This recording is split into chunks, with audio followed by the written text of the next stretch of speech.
on a Saturday evening for Creative Dignity's CraftxClimate session, designed for regeneration, understanding farm to fashion value chain through producers, materials, dyes, certification, and more.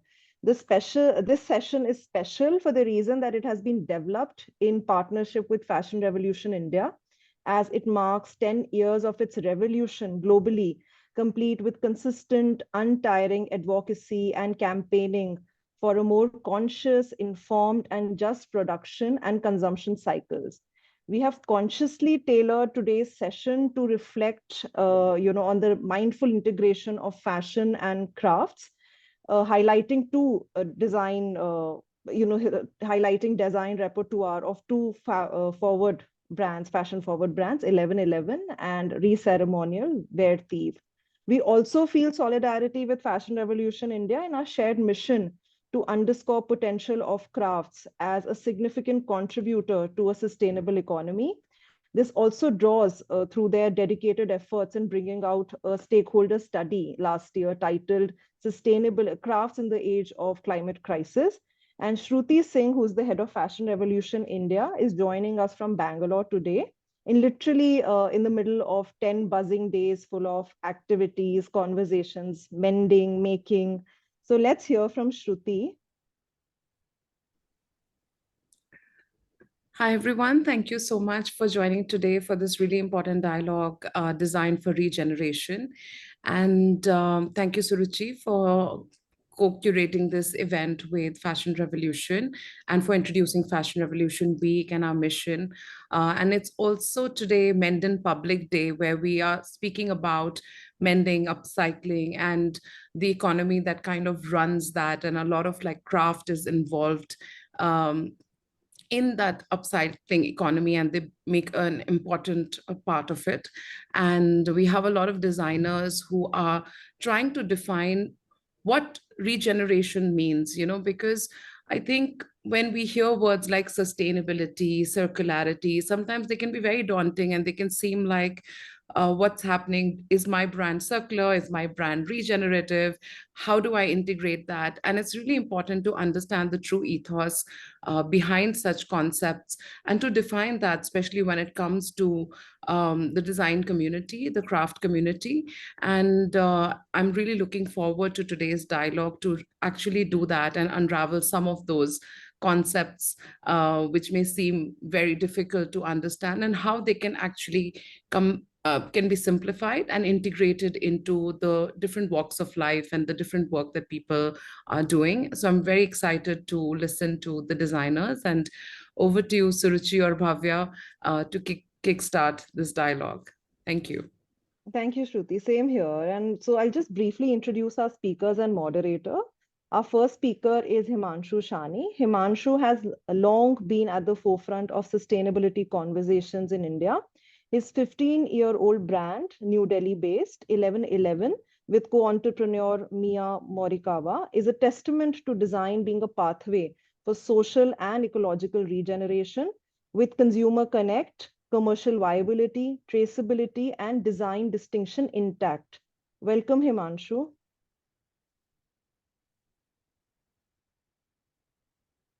Our next speaker is joining us from Mumbai, Ateev Anand. Ateev has been dedicated to understanding and establishing circular practices in textile consumption through his brand launched in 2020.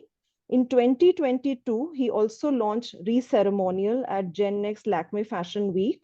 This is a line of high-end ceremonial clothing crafted entirely from climate-positive textiles and plant dyes.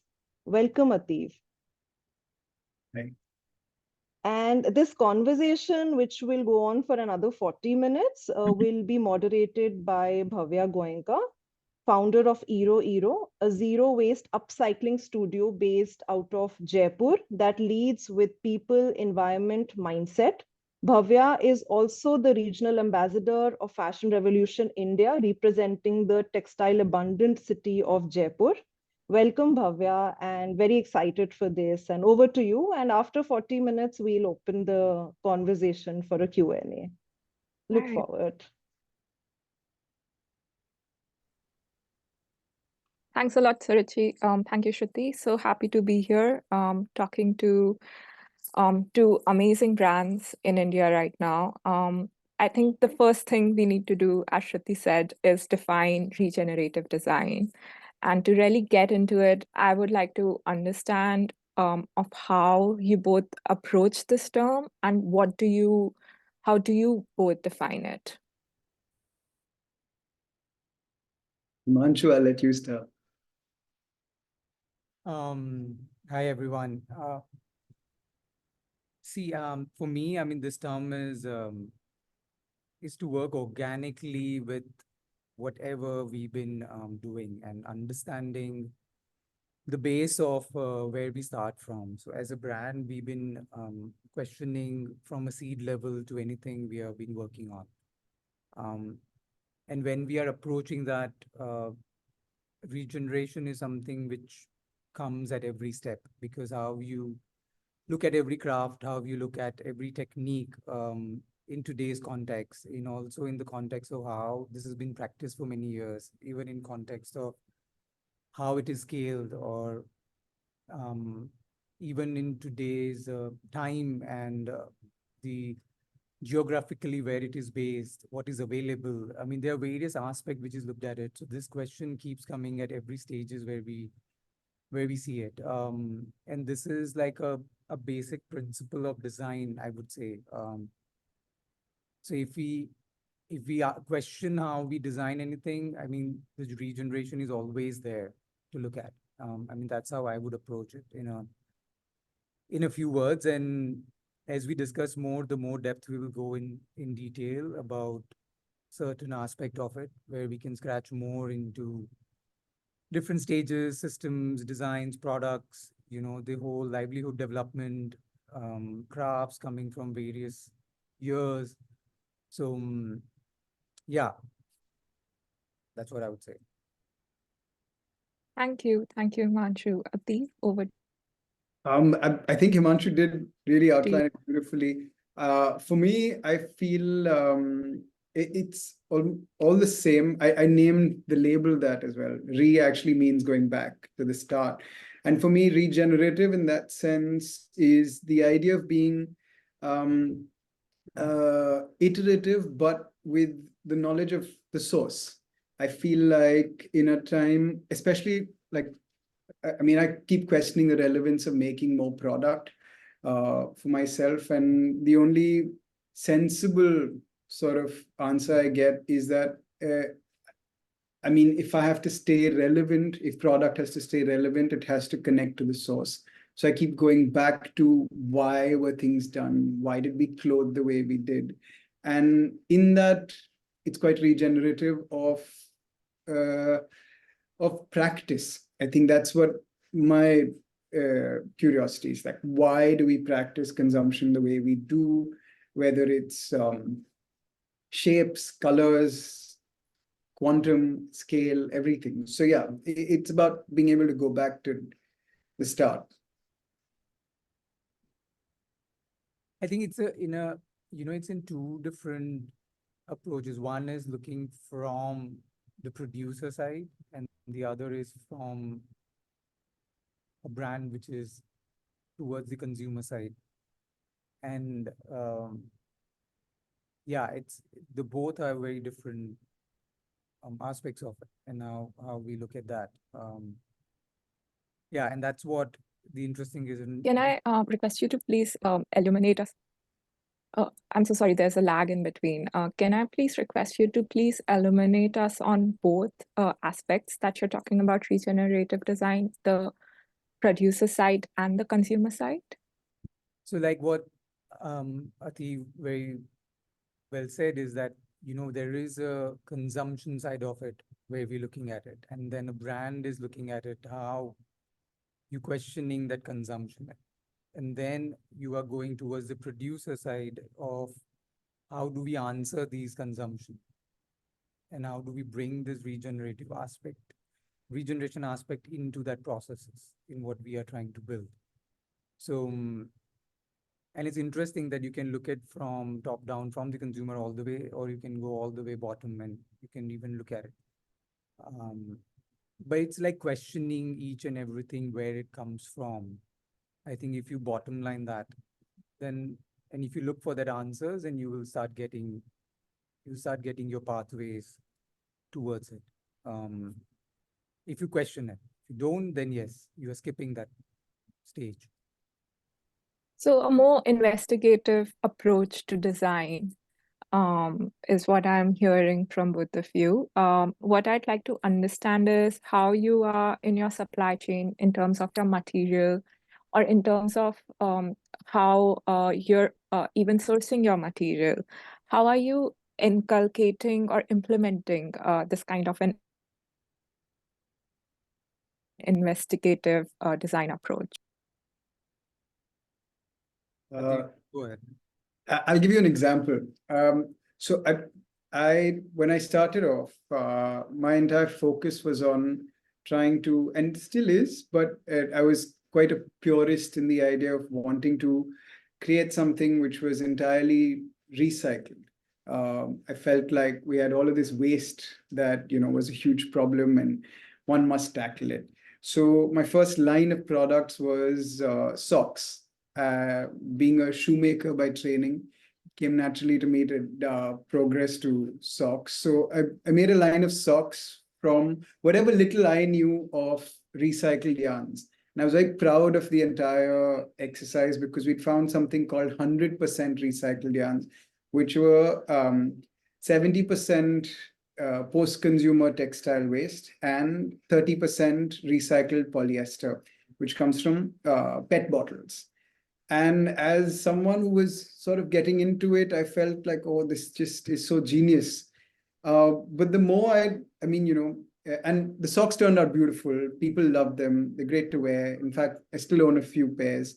But the more I exposed them to people who were in the conversation, I came up with the idea of microplastics. I mean, any form of polyester will release microplastics when they are put into water streams.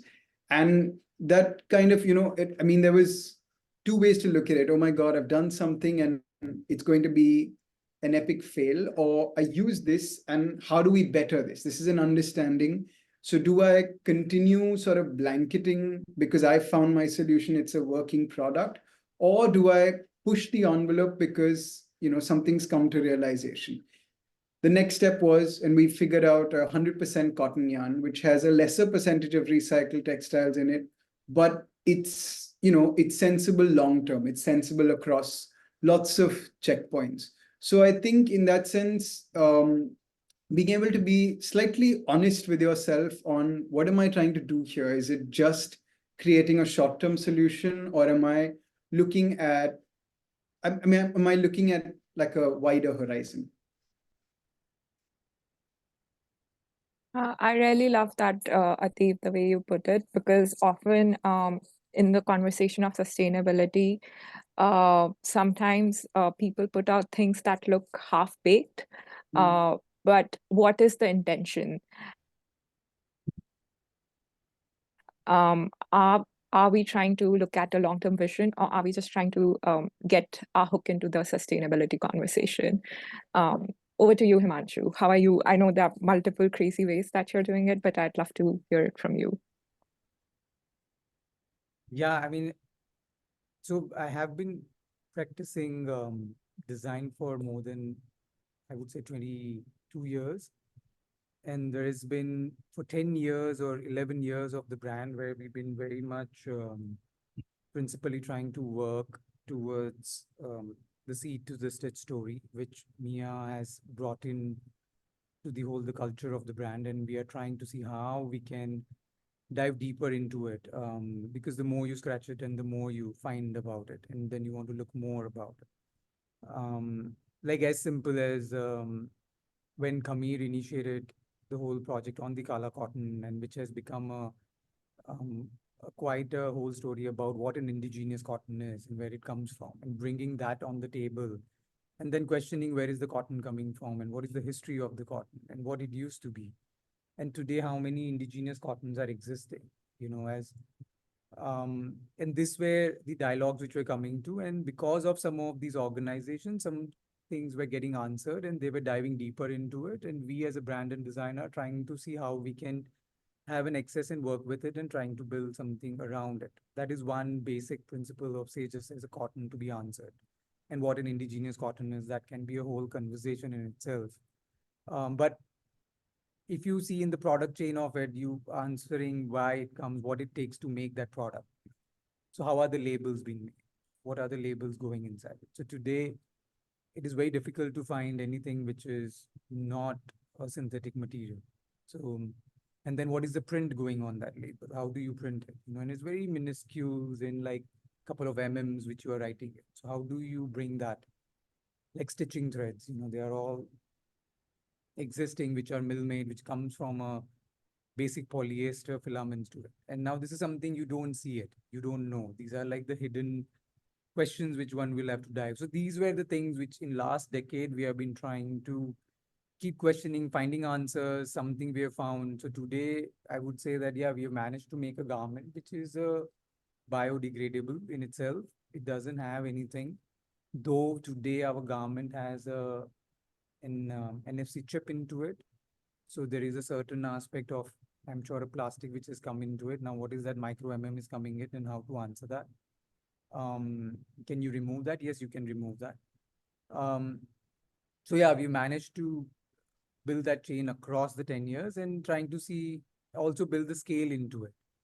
And this journey has been questioning everything from natural dyeing to all the processes, all the techniques. Yeah, so it's been there throughout of a product making, because there has been a jugalbandis of various crafts.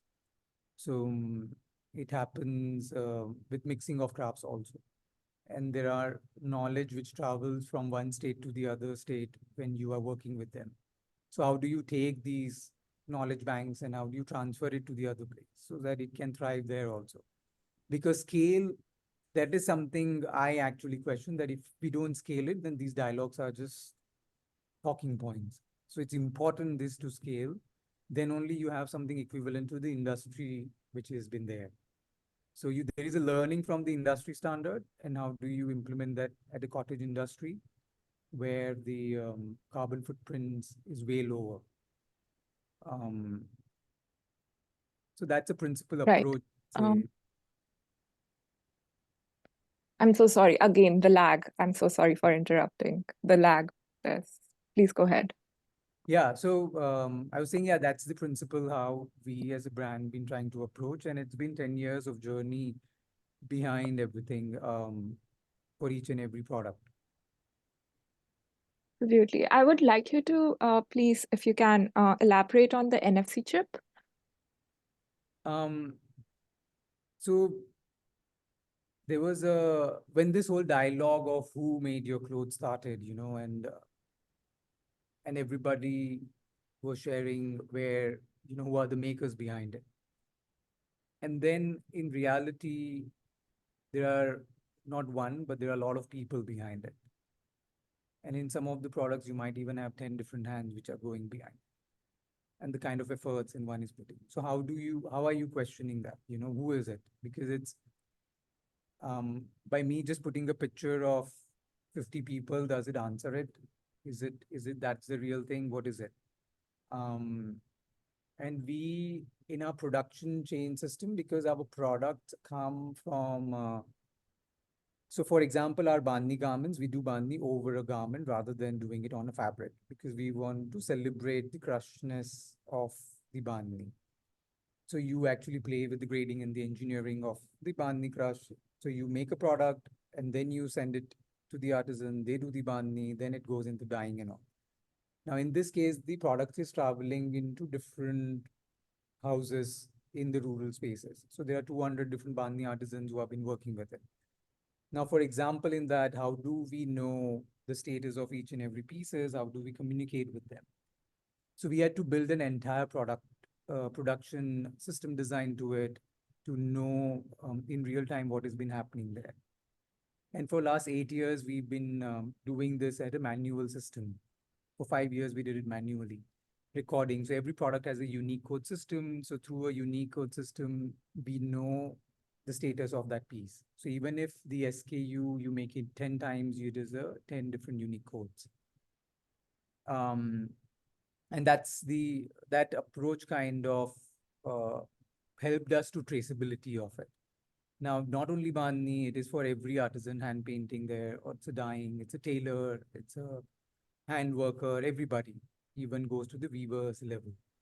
So now this data which has been there and which we transferred into an ERP system, which is linked to our ERP, and this data has been accumulated as an entire production system now. And we want to now celebrate this whole information with our wearer to know in reality who are the actual makers. In time and date, you can know about it. So the NFC is a RFID technology. With your smartphone, you can actually know the makers behind it. So this is something we have initiated it in last couple of years, and we are going to actually launch it and talk about it more in people so people know about it. Yeah. So we call it as a Meet the Makers, and this is something you celebrate each and every makers behind the product. Thanks a lot. Thanks a lot, Himanshu. In all of this, what do you both think? And first, this question is for Ateev. What do you think is the role of aesthetics? How can aesthetics help us drive the economy towards circularity? There's many ways to answer that, but the simplest way that I've figured over the last, I don't know, just couple of years since we started Ceremonial, actually, I feel when I'm trying to have a larger conversation, beauty overrides everything. So initially, my excitement was to be able to communicate to a consumer that this piece is dyed with tender coconuts, and it's made because there was 30 people who were involved in XYZ process, and I would be very almost geeking out on all of those details. And I realized that while they're not irrelevant details and they are genuinely enriching the entire product's sort of story, they seemed more important to me than to anybody else. And this is not to take away from the seriousness of people who have picked up the piece. However, at the end of the day, and if I weren't around, then it was just another pink piece against another pink piece on a rack. And people would pick up what they felt and were drawn most to purely by what they understand of beauty. So that was a big takeaway for me. And I think that's sort of shaped the way that I've been sharing the product. I feel like I do understand the consumer's need to be drawn to beauty, and I don't want them to guilt themselves into buying a piece because we all must try and save the planet. Yes, let's save the planet, but let's have fun while we do it. So I think the beauty aspect, ergo aesthetics, are important to be able to drive product into homes that were probably not going to consider it if it weren't within their sort of parameters of so yeah, in that sense, yes, aesthetics, I think, have become extremely important to invite new consumers into the dialogue. Yeah. I think it has to be beautiful. I mean, period. It can be different, beauty for different people, but that is the first thing. So no matter what story, whatever way you're doing it, but that is the first aspect of it. I mean, the approach we as a brand are trying to take in 1111 is because we want to do it in this way. That is like the basic. It's like that's how you do it. So that's the base. That is not supposed to be like the reason that you buy. It's the reason you buy is because you really like it, you love it. It fits you well, and that is actually one very big aspect of it, which we as a country are not don't have that aspect of the fit. It doesn't exist, and we are in a country which is a visual driven country. Right? So how can you not be part of that. So that is it has to be beautifully presented. It has to be beautiful, and then everything else will come in. So, I mean, that's how it has to be approached. I mean, you can keep talking about it, but that's not is going to make it sell if one doesn't like it. Absolutely. I agree with that so much. How do you, in all of this, then approach the trust of a customer on the promise of sustainability? Do you think about certification? What are your opinions on certification? Or are there other ways you figured out to get that customer to trust you on the sustainability?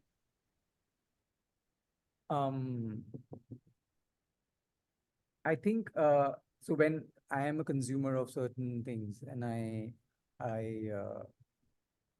would like to understand the background of that organization, where they're coming from, what have been they trying to do, and I would trust them in the way they're approaching it, their story, their entire background, and what that product is.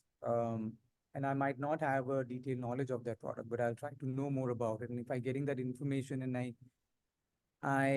I'll go with my gut feelings rather than I'll go with a certification of something. So, and there's certain information which you can search online and can know about it. So, I mean, there are, for example, as basic as, people, organic food is something one will look at.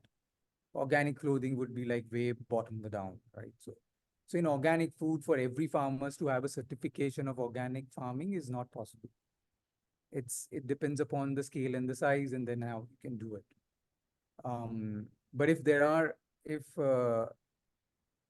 they're associated with a larger organization who kind of trying to work with them and celebrated that you do it in the right way, then yes, you go for it. I mean, there are some food chains which say that it is sustainably grown or it is organically certified.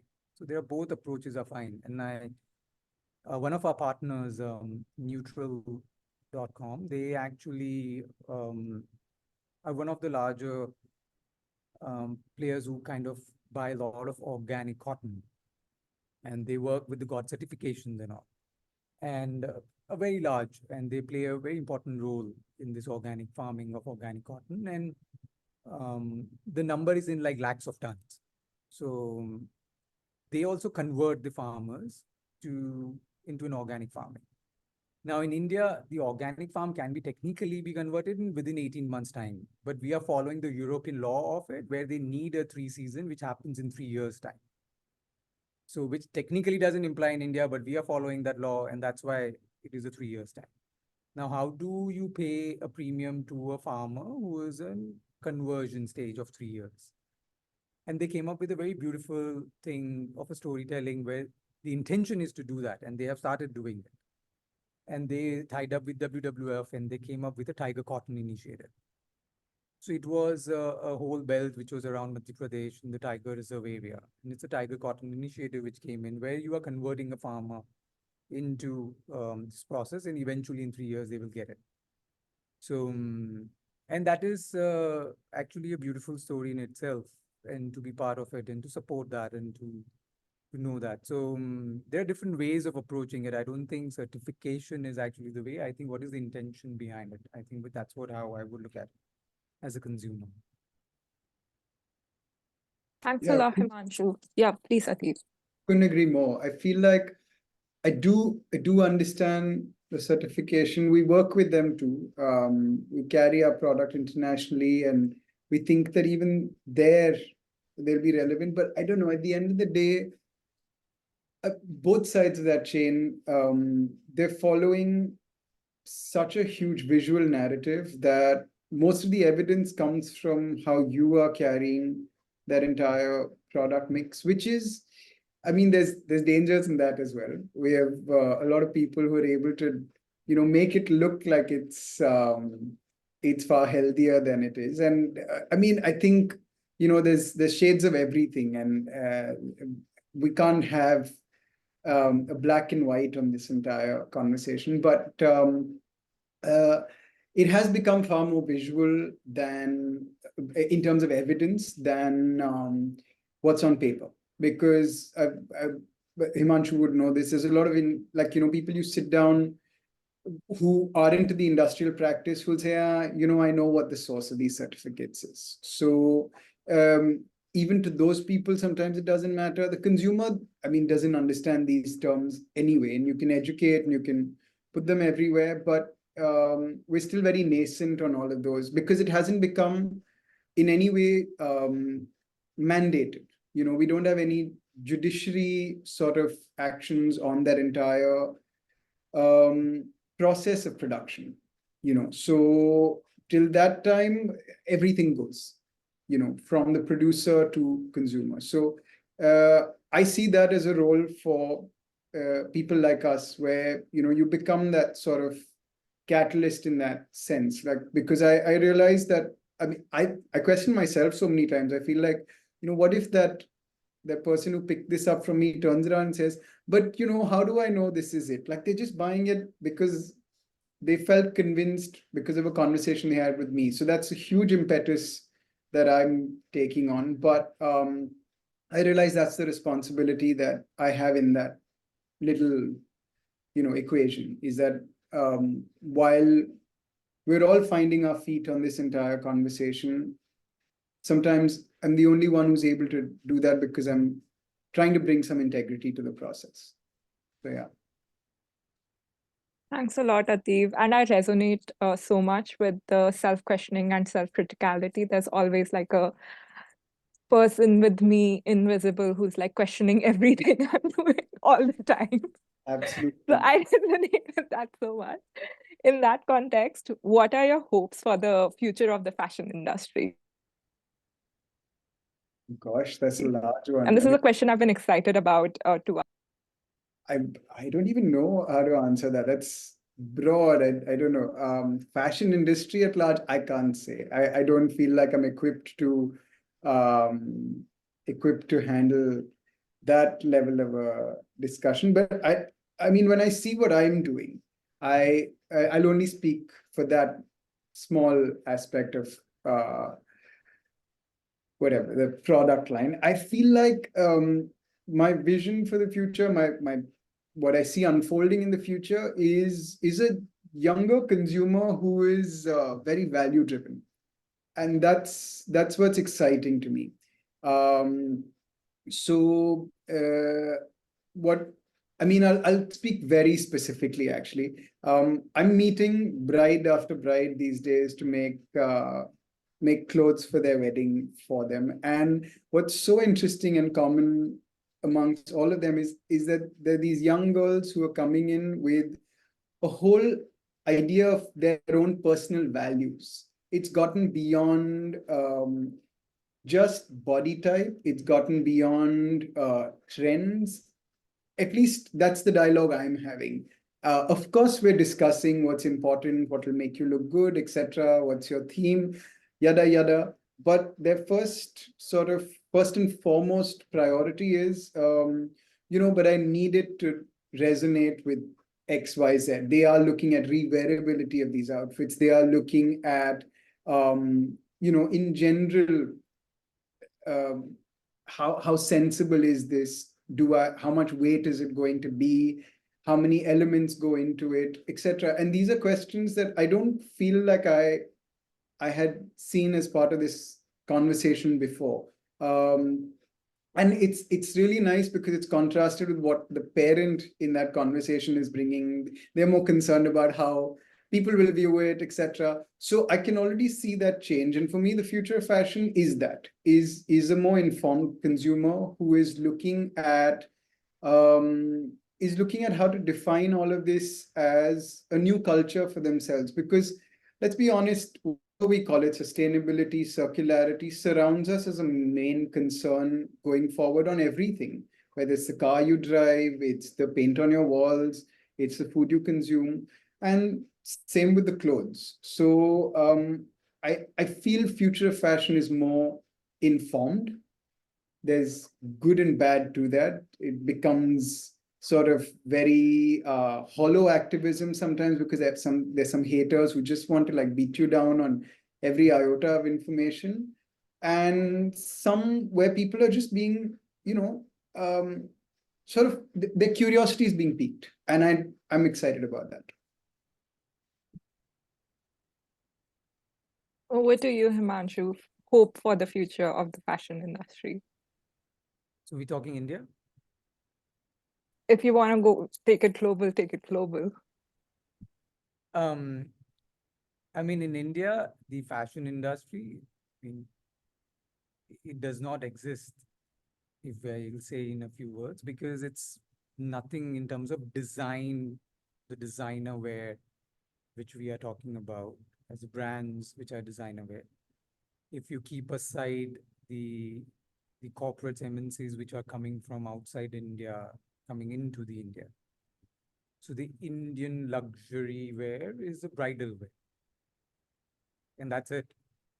So if you want a contemporary wear, the share is like minuscule in context to what an Indian wear and bridal wear has. So the beautiful part is there is a humongous potential, if you look at it. And if you look at it in another way, there is like, you can really pivot it in such a good way that in next 5 years, you will have what you wish to have. Because it is not there. I mean, contemporary wear stores in India, there are like 50 stores, not 500 or 5,000 stores. So it's nothing. So, and the funny part is that the whole education industry is teaching contemporary wear, but the whole market in India is bridal wear, Indian wear. For 20 years, it's been teaching that.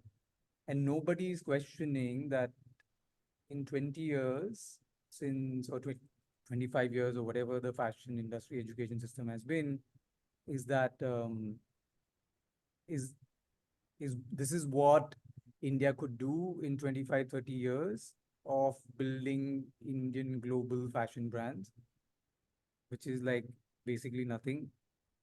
So there is a humongous potential, is what I would say, to youngsters and to everybody, to ourselves. And I think that is the beautiful part. And you have a strength. You still have all these crafts and indigenous practices existing. You have 75 to 80% of the population of India live in the rural, and they need work. They have to do something for their living. Otherwise, they are going to all move into either the industry side of it, or they have to move to the urbanized spaces. So the potential is like humongous. And yeah, it's very small. It doesn't exist. The big guys who are doing the way they are doing it, and if they change, for them it is difficult to pivot because you are at that scale. So it's good that you can pivot now. I don't say there is a the whole word of that long low hanging fruit, rather than I would say to approach it as a high hanging fruit, because that's what you should do now. Yeah. That's a very inspiring answer. I'm feeling energized. Thanks a lot for that.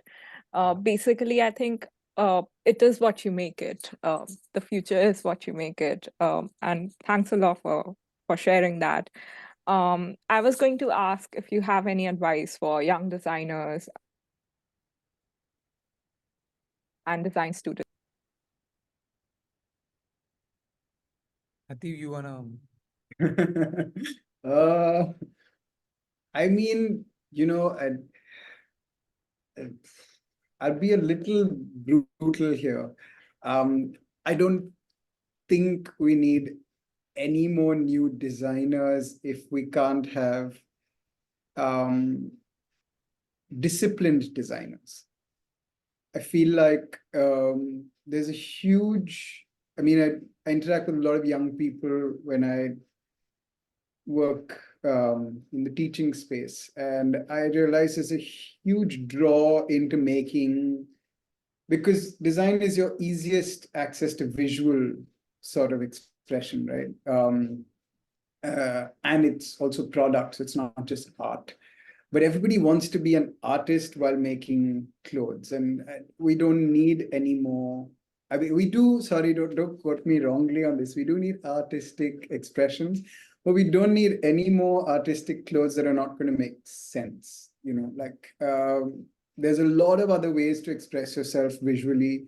I mean, but I don't think we need any more people. So for young people, I feel like discipline, you know, kind of come in with this idea of giving it your all with a sense of product first, you know, because it is a product at the end of it. It's great to have an idea and a vision, but you are very responsibly creating a product. So you have to be mindful of that. We don't need any more product. That's actually why we don't need any more, you know, yeah, but I shouldn't, I mean, I'm not gatekeeping, but what I mean to say is that we all need more integrity, authenticity. Himanshu.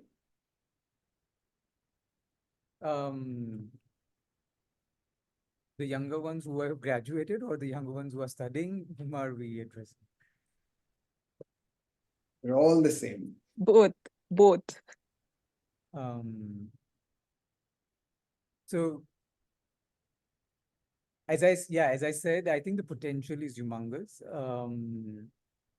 If you want, one of the things I say in the education system is that everybody has to be an entrepreneur. I mean, you cannot just be an entrepreneur so you do your own thing. I think even in every office, like you would like to have entrepreneurs because that's how then the work can happen. In the approach we all are talking about, this requires more hard work. This requires a lot of work at every level. You need to be very smart and quick at making decisions and doing things. So these are basic aspects of entrepreneurship you need to have. Now, if you know what you want to do, and if you know there are people who are doing it, then I would join hands with them. Join hands with them, work with them, you become a partner, do whichever way you want to learn and build it together, because this needs more people. It's not possible by one person alone. If they are trying to do it at a scale and trying to build it out. So you have to do it together. It is not possible by yourself. So everybody is actually in silos who are doing things and wasting their own times and energy and trying to put it in. Wasting in the sense that there's a lot of work which has been done by people. So information needs to be either work together and you build it to the next levels. The energies are not being utilized well. So that is one thing I would say that, yeah, you should join hands and do it rather than doing it yourself. That's, I think, very, very important.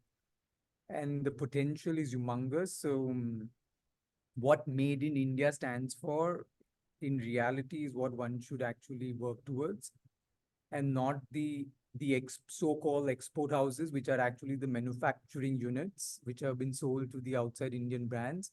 That's not what Made in India is.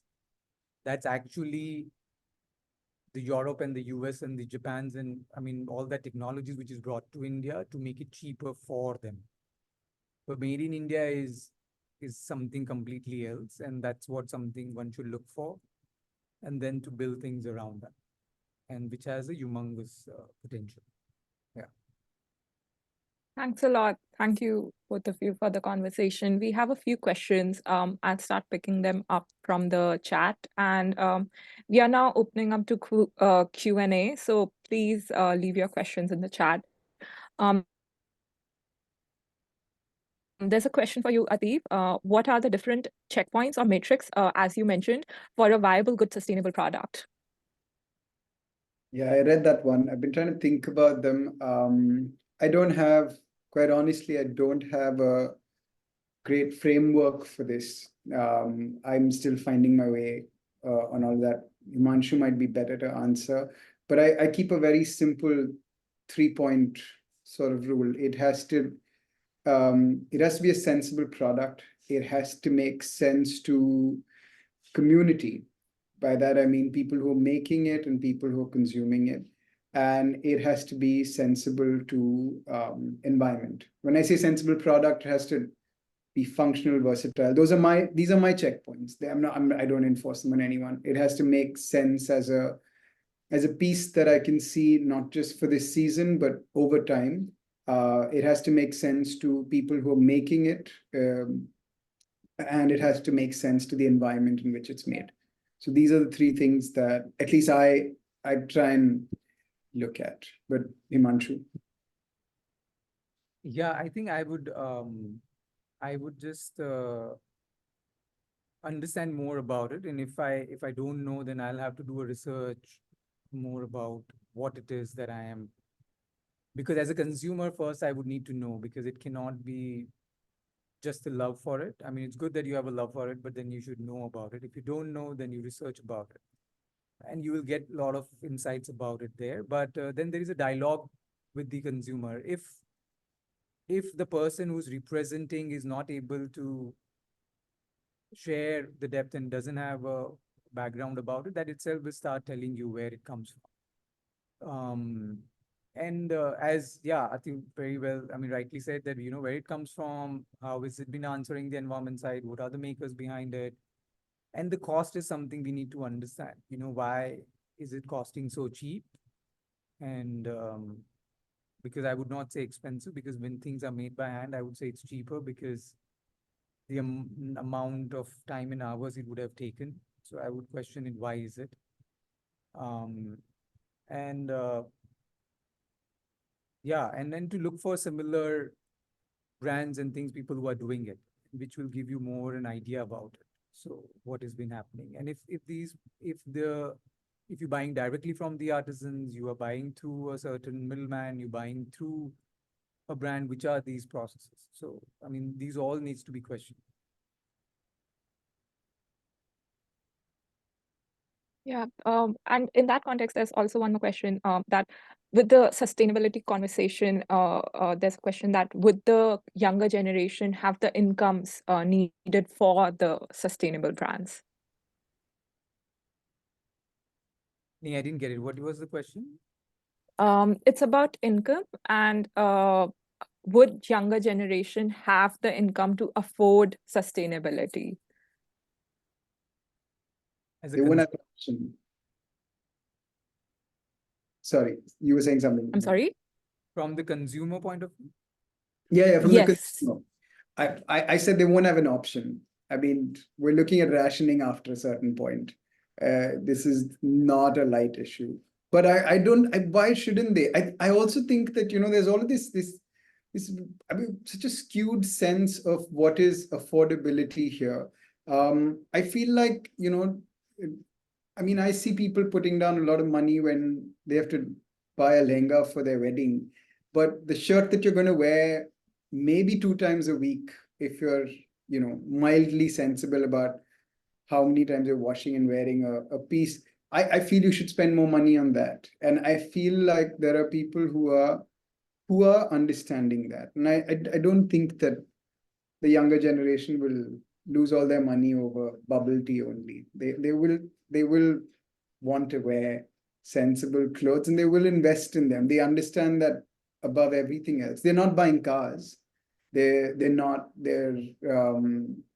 being very judicious about lots of their things. So why not? It's that idea that you can't have a full sustainable wardrobe. I'm looking at people who might only have 12 pieces and that is their wardrobe.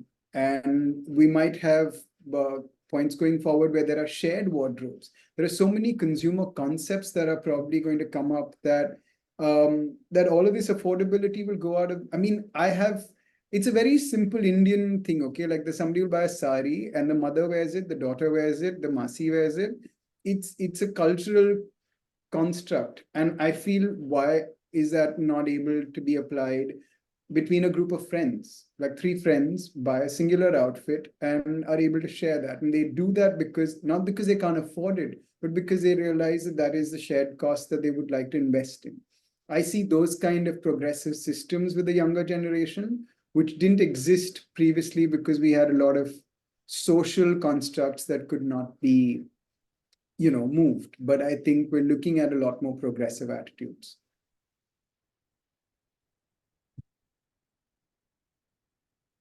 Yeah, I think first we need to understand this cost factor. This is something which, as a consumer, we don't know the true cost of it. What is the true cost of anything? And I don't think any dialogue has been happening around it anywhere in the world about the true cost of any product.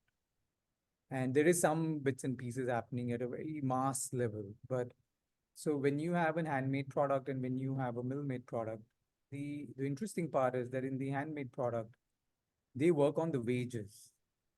They don't work on the commissions and the margins and all. I mean, if they work with that, then the cost would be 100x. So today, you getting a product where they're working on the certain cost of it and where it is coming to these costs to in the store where it is retailing. When it comes to something industry made, they work with the real margins because they have to run their corporate setups. They have to run those high salaries paid also, which runs these numbers. So the making cost of it is way lower and the cost is really lower. You are paying way more higher money. It's just that because you can afford it, you are not questioning it. So when you can't afford it is when you are questioning it and it becomes expensive. So, and this is the irony which we have been living in, and that is something we need to question in a large. The other thing is, if the moment you have a carbon tax, you have everything comes down in reality. So the moment you put in the carbon tax, and that the policy has to come in, and which has been implying a lot of places in Europe, and you will start getting the results. Your industry products anyways will go way up because there is a tax liability to it. And that is there. And at the same time, there's a larger problem that with the handmade product, the durability is not there, and these all has to be answered. As a designer, if it is not durable, doesn't work. You can't be making things that, oh, it is a handmade, so it has to be delicate. No. You can really work towards it and you can find a way how to do it. And that's where the design has to come in. Because aesthetics and a lot of things are already existing. You just need to really work towards how do you make it well so that it lasts longer. Natural dye does not mean that it has to bleed. It has to be durable. It has to be sustaining it. So yeah. Thank you. Sorry, Ateev was saying something. No, you were looking at questions. Yeah, so there's one more question for Himanshu. What were the challenges while implementing the traceability aspect in your brand under Meet the Makers? Oh, many challenges. I mean, the challenges goes on and on. It doesn't end.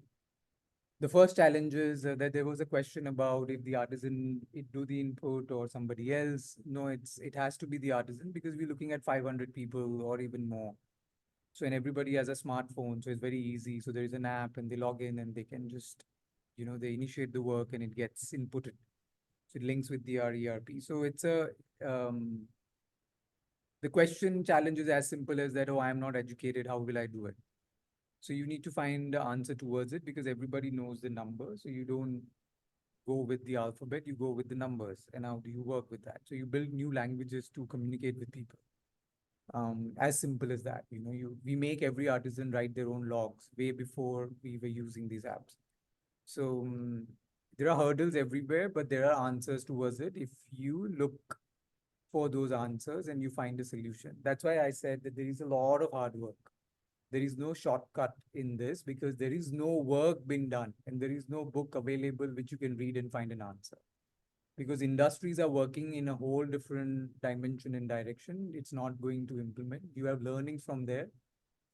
But with the cotton industry, you have to do everything from scratch yourself. And that's why you work with the existing and then you build with them together.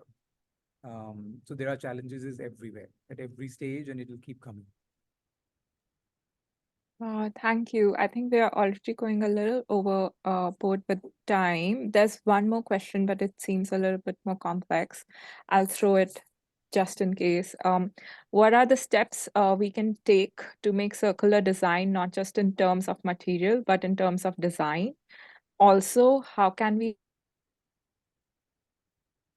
make the business model circular? maybe in terms of after use, maybe this question is directed towards end of life. How are we addressing end of life of a product that you're making? Is the brand addressing end of life? Is there a take back program or something else?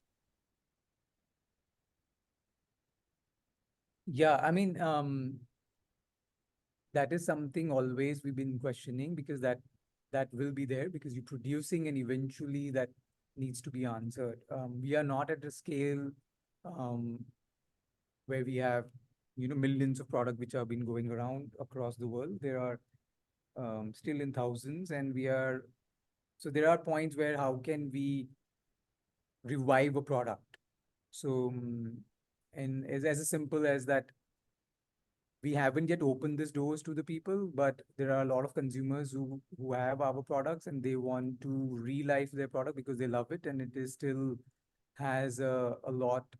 It can still last for another few years, so they want to kind of re-dye it, which becomes a whole new product. So we do a 100% natural dye again, and it becomes a new product for them, and it has a second life to it. Or we do kind of a rebandhani for them, and then again it has the same freshness to it. Now these are some of the things which keep making us question it, that how will we look at the real life of it. So one was the biodegradability, which is one very large aspect which we look at it. So the material you use that it needs to be. So we are also experimenting that, is it compostable? This is something we are also working towards it. And that would be the brilliant thing, because if there is no chemical use, can we just compost it? So are there any nanoparticles still there in terms of the plastic which we can eliminate before we are doing that? So there are various approach we are taking towards it. And it is important, but it has to be answered to the scale, but it needs to be questioned now, and we need to make a path for it right away, but we need to see when to implement it. Ateev, would you want to? Do you mind if I take the next question? There's a really nice talk about question end of life? Sure. Sure. How are the artisans?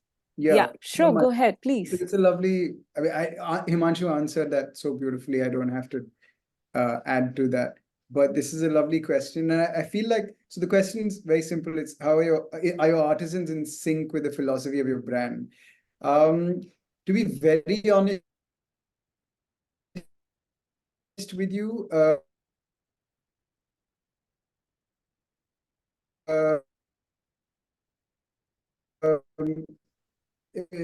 and it's not something that is that can be boxed into 4 or 5 words and therefore, or sentiments, and therefore everyone follows them.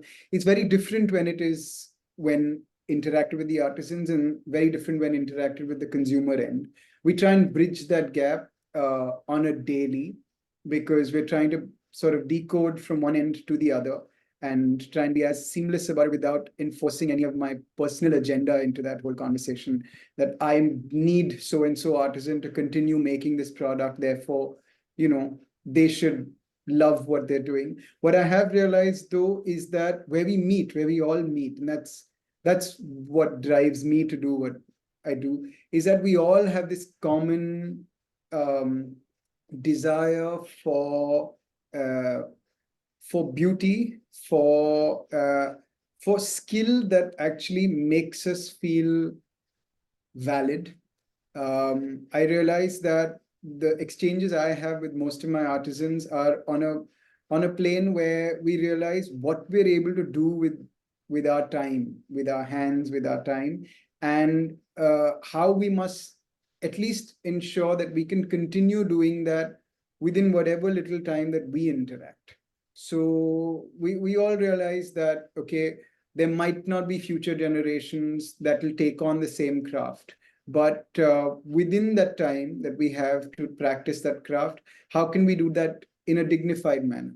And to a point where maybe it might open up more opportunities for it to continue. And if it doesn't, then we'll celebrate how long it was. So in that sense, what I'm trying to answer is that we meet at a point of a very, very human level of validation.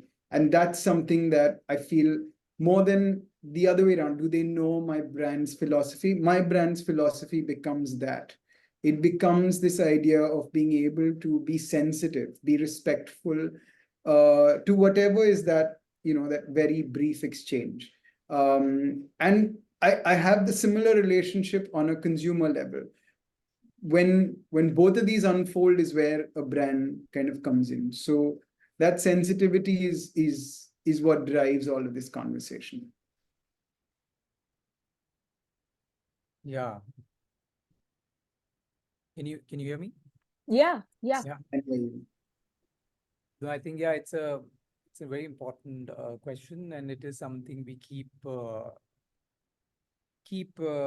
relooking at it, that how do you inculcate this aspect into not only just in the artisan, but anybody from your administration to everybody, and to understand where it comes from. And these keep changing. There are different languages, different ways of how we are approaching. And at the artisan level, of course, if they come from the generational side, then it is way easier.